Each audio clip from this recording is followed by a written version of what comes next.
Hey nerds, Farmer Jesse here. Welcome to Growers Daily, your daily dose of ecological farming insight. It is Monday, August 11th, 2025, and today we are talking about that time I almost moved to France to become a winemaker, water storage done safely, and is your garden really lost?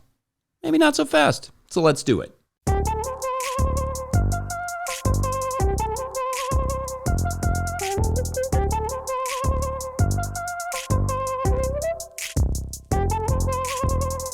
All right, I hope everyone's Monday is off to a nice start. I hope you all had lovely weekends. We had another hot weekend, but it was nice. The family is starting a bit of a tradition now of taking to some hiking trails in the area in Kentucky, and did another one up in Frankfurt this weekend. I used to hike all of the time as a kid with my mom, so it's nice to kind of come full circle on that activity with my own kiddos. Also, I got another round of my pollinator melons juice, those being the melons that you have to grow to get seedless melons, but they themselves are full of a ridiculous amount of seeds, but also a ridiculous amount of juice.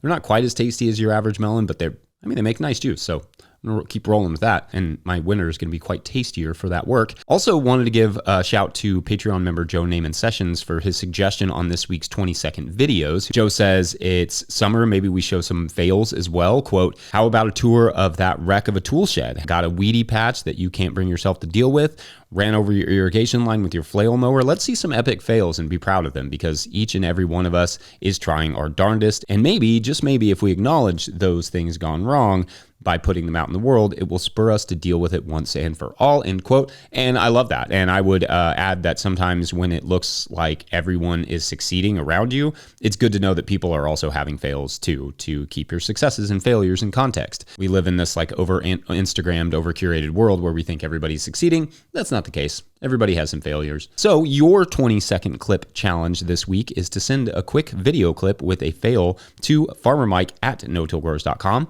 It can include a success too. I think that's fair, but don't be afraid to point the camera at a patch of weeds and say somewhere in there is carrots. Especially you really pro farmers, show the newest farmers that it happens to the best of us, because we've all been there. And I think it's helpful for people to know that. Like this. Everything out here is rocking and rolling, doing really well, and then I have this whole tunnel that I've completely neglected for 3 months. My tunnel. I'll be back soon. And last, because I can't help myself, there is an NTG Premier League Fantasy League group for you soccer nerds to join and play along with me this winter. I will link that in the show notes and send a Victor a hat or something. I mean, yeah, I could always use another hat. See what I did there? All right, so farming stuff. I was thumbing through the forum recently at notillgrowers.com, and I came across this great little thread over there on recovering a garden late in the summer for fall planting. I think it was from a user named Dilly Bars, so shouts to them. And they were trying to recover a garden late in the summer for fall planting.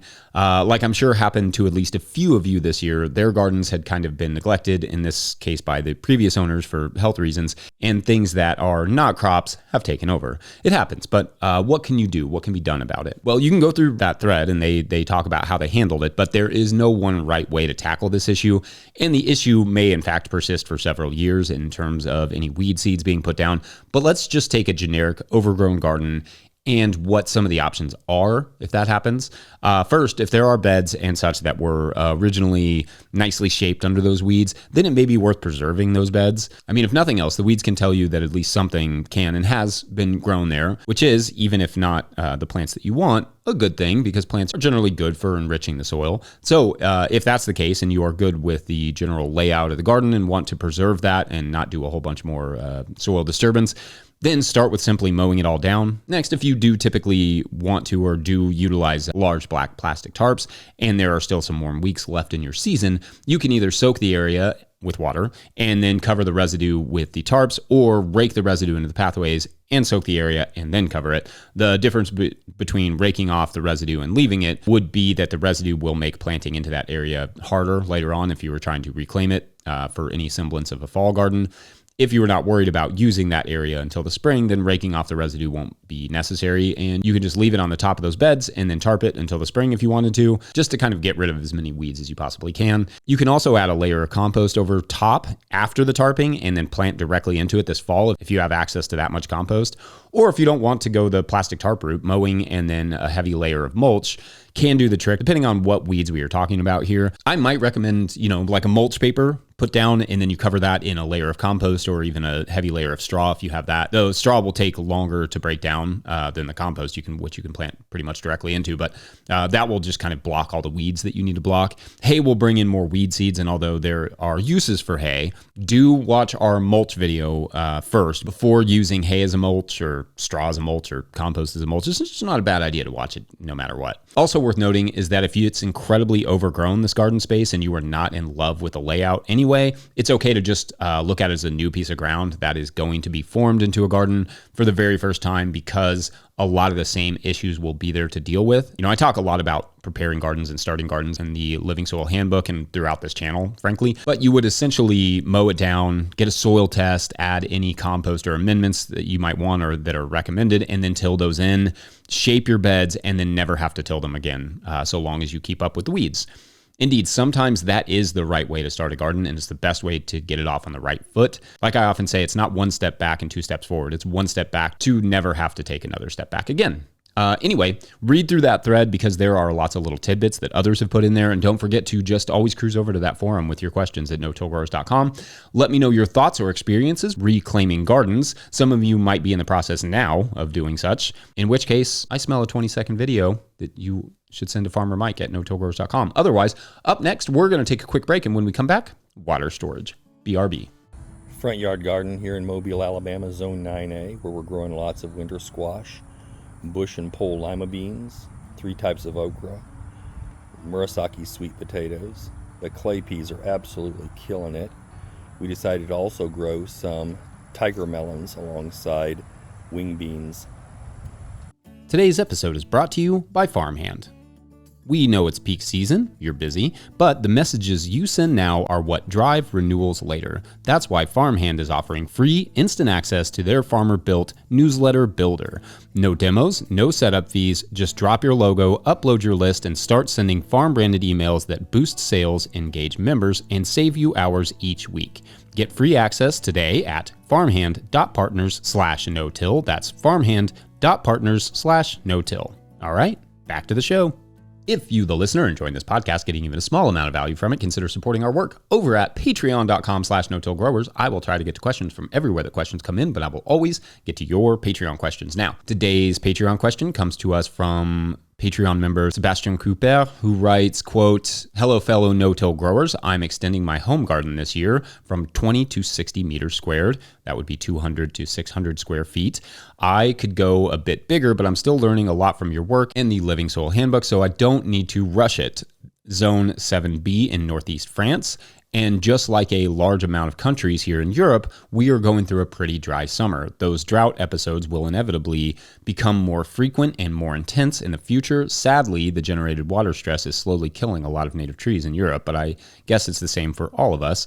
As I extend my garden, I will also have to extend my rainwater storage. The idea of having a big rainwater storage makes me a bit uncomfortable, as I don't know a lot about anaerobic bacteria, fungus, pathogens, parasites, etc., living 100% submerged. Could you elaborate on this subject? Are water filters even a necessity when it comes to rainwater? Appreciate all the hard work you do. Much love from France." End quote. All right, Sebastian, great question here, and sorry about the drought. What a bummer. I also saw there was massive wildfires in southern France recently, so hoping all of our French growers are good over there. Sorry that you all are going through that. It's brutal. All right, so in terms of water storage, some of what you need to do will depend on how you want to use the water. For instance, if you're just looking to use this for irrigation and it's going directly onto the soil and not being sprayed onto the plants, then you won't need any sort of purification system. Really, I mean, it's not a bad idea just to reduce the potential for pathogens, but it's less necessary if it's going straight to the soil. If you plan to wash the produce with the stored water or drink the stored water, then that's going to require some filtration, or at least that's just ideal. But anyway, the first thing you do have to look at are any local laws in regards to water storage. I think that's probably a good place to start. I don't know what said things are there in northern France, or for that matter, in most other states than my own, or even counties. It can vary by county and sometimes by neighborhood if you have an HOA. But anyway, so you will have to just make sure there are no standards you have to meet to save your own water. Second, the tank needs to be opaque, meaning you cannot see through it. It doesn't have to be black. It could be whatever color. You just can't see through it. which will limit the growth of algae and certain bacteria. Next, filtration for the water coming into the tank is not a bad idea in terms of sediment. Some folks will install water purifying systems and or first flush diverters, which basically discard the first flush of water to reduce contamination. Like the first flush of water coming in, it just basically lets that go, and then it starts allowing the rest. And it does that at the inlet where the water comes into the tank to treat the water before it enters the tank effectively. If you watched the video I did with Sage Hill Ranch Gardens on their storage tanks for their wash water there in California, they have a system that filters out the lettuce and debris that's coming from their wash tanks before it enters their main storage tank. I will link that in the show notes so you can get a better idea of what exactly that looks like, because it is very cool design and very helpful in the situation where water is expensive and they don't get a lot of it.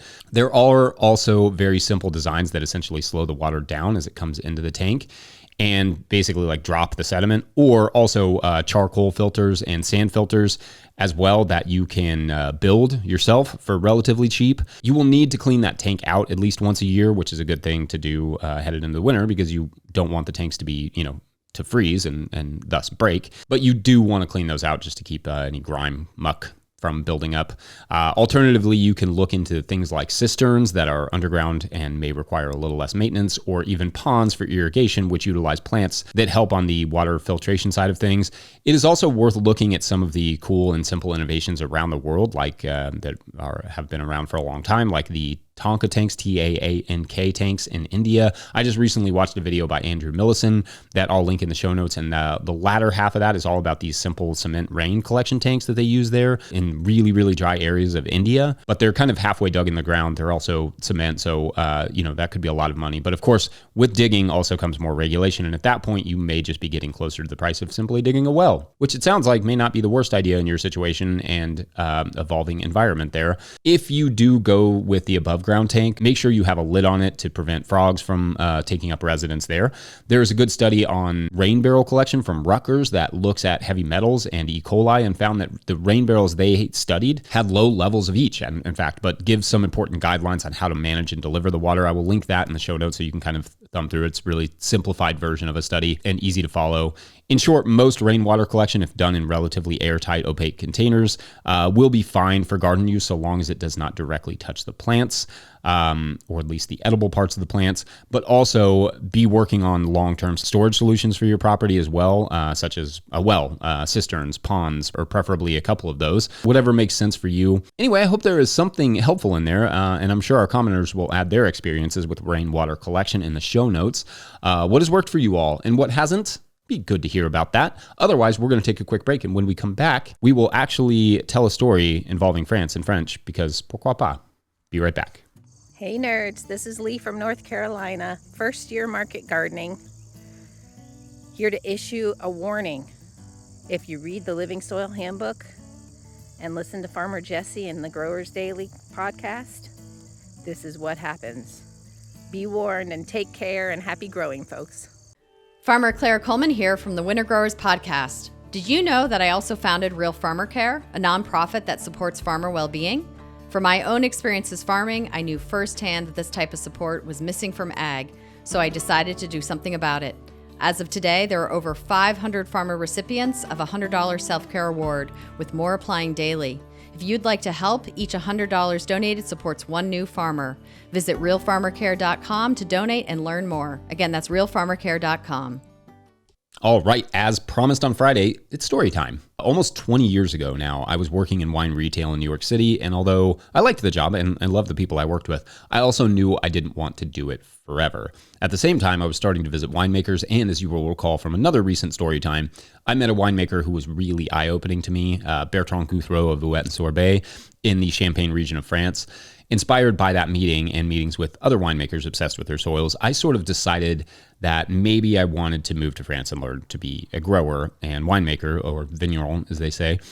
So for about 3 years, I studied French at the Alliance Française in New York City in preparation to move to France and learn to make wine. Now, I did not learn a second language as a kid, not French, not Spanish, nothing. In high school, I took Latin, but honestly, mostly just because Latin club was the funnest club and the nerdiest of the clubs, but not because I was very good at Latin or ever really got good at Latin. I cannot, for the record, speak any Latin. So learning French later in life became quite a job, and I studied hard and worked hard at it so that I could one day keep up when I moved to France. But also, after a few years, I was debating how much I actually wanted to live in France. It was going to be complicated to get the visa. It was going to be difficult to learn as much as I wanted to, not being a native speaker. My mental health at the time, honestly, was probably the biggest factor because it was pretty suboptimal, if I'm putting it kindly. And I frankly just kind of missed my home state of Kentucky. And then one day I was at a party hosted by a wine importer I knew, shouts to Jenny and Francois, talking to an innovative American winemaker named Tony Couturi, who just somewhat offhandedly happened to say, it doesn't have to be grapes. You could make wine out of pretty much anything. And it just kind of clicked that I didn't have to move to France to learn to make wine. I could move back to Kentucky, get a job on a farm, and learn to make wine on my own out of whatever fruits I could grow. And so that's what I did. Sort of. I applied for an internship on a farm, Bug Tussle Farm, and that first year got a few books on fermentation, shouts to Sandra Katz, and my mentors even helped me to learn to make various fruit wines from things like wild blackberries and wild persimmons that were outstanding wines, to be honest. And I also learned to make wines from a few other things like pawpaws that were admittedly less outstanding due, I believe, to their lack of citric acid, but that's for a different story. Ultimately, I never moved to France and also never started the fruit winery I thought it would, and part of that, I believe, is because I also knew somewhere in the back of my mind that I would one day quit drinking. So I'm kind of glad I didn't go that route. It would be quite awkward now. Awkward. So even though I never use the French I learned, really, save for the occasional pronunciation of a name or word, and my skills with it are largely gone. Like I struggle to follow a basic French conversation anymore these days because there's not a lot of French spoken here in rural Kentucky. But I have absolutely no regrets about any of that. I think back to the various conversations I got to have with so many different French winemakers that helped me understand their enthusiasm for the soil, the climate, the terroir, as they say. It basically helped plant the farming bug in me. So anyway, even though I don't really use my French now, I still highly recommend learning a new language. It can not only give you new insights into new cultures and challenge your brain, but it could very well change your entire life, like it did mine. So that's fun. Anyway, I think I'm going to wrap it there. How has a second or possibly third language changed your world? I'd love to hear. Who knows? Maybe my French will come in handy one day if we ever get a chance to start No-Till Growers Europe. Un petit rêve. Otherwise, Later Days Monday. Don't forget, No-Till Growers is now officially a nonprofit 501c3, so donations are tax deductible and greatly appreciated. You can learn about how to do that in the show notes. Please make sure to like and subscribe and or follow wherever you're getting this podcast. That's an easy way to help us out. Enormous thank you to all of our show sponsors. And if you'd ever like to sponsor the show, you can reach out to Farmer Michelle at notillgrowers.com. Huge shouts to Willie Breeding for the theme music and Mike Hilbert for the production help and editing. Also, shouts to Epidemic Sound for the background music that you can hear. Pick up a hat, got my corduroy on today, or a copy of the Living Soil Handbook at notillgrowers.com to support our work. Big thank you to everyone over at patreon.com/notillgrowers, where at a certain level, or if you just bump up from one level to another, or you sign up in the month of August, you get a shout out on the show. So big shout outs today to Lisa Burton, Barry Kaufman, and Dylan Howell. Awesome, you all. Thank you. All right, so let's kick off this week's story. Let's make it about, I think we should make a story about a plumber. Not enough stories about plumbers, and definitely not enough stories about plumbers like this one. Zeke, the plumber, got into plumbing for one reason and one reason only: money. When Zeke was young, Zeke's mom had hired a plumber, and the man was at their house for a very short time, fixing a clog, and when he left, Zeke saw his mom hand that guy a wad of cash like he'd never seen before. Zeke thought, people pay you to pull hair out of a drain? So anyway, Zeke never wanted to be anything else but a plumber. Zeke started apprenticing at a young age, and by the time Zeke was 18, was working full-time as a plumber and making thousands of dollars a week and loving it, frankly, pulling hair for money. And of course, fixing pipes and all the other complicated stuff. But anyway, one day, Zeke got a call from a new and mysterious client at a local science lab, and that is for tomorrow on the Pipe Piper. I like that one. All right. Thanks for watching and or listening. We will see you then. Bye.